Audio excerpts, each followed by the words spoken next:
First, to assemble the base, use the 4 turn knobs with the central column and stick P1 down in the central column and tighten by the turn knob at the top. The next step is to take the string, stretch it out, and insert it in the grommet on part P3, sending it down the short end so it comes out. The next step is to string all the way through P4 and through P5 until it comes out the end, and then pull about 2.5 feet of string out the tip.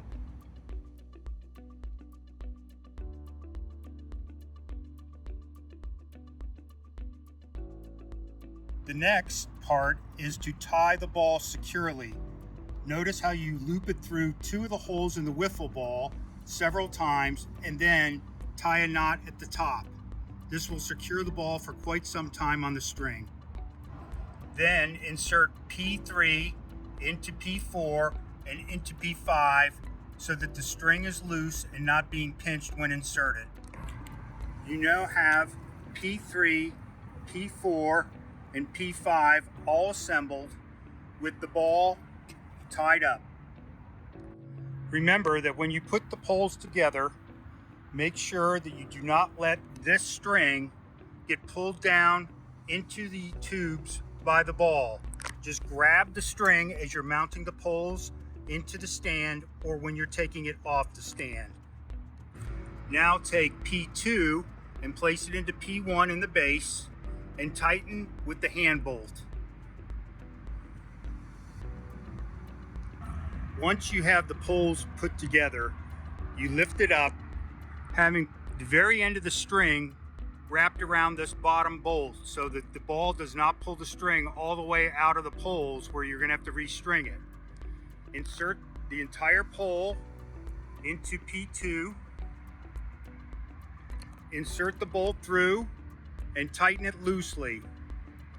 This is the tightening bolt. It's very easy to use. You just loosen it, twine the string around several times, then tighten it so the string is nice and tight against the pole, and that will hold the ball at whatever level you want it to be at. Very easy to do.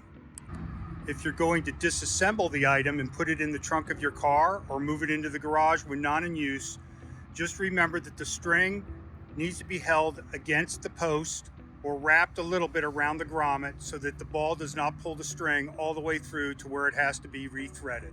You can then disassemble this and put it in your garage very easily. You now unwind the string and you wind it around this adjustment bolt.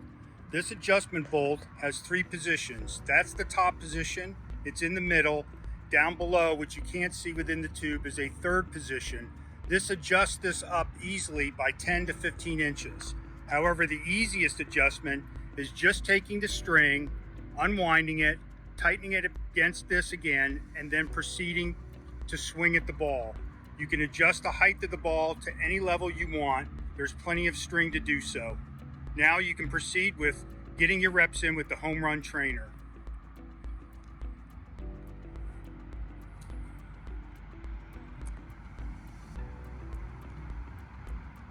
This shows the poles fully disassembled and ready to go back in the box or be stored in your garage.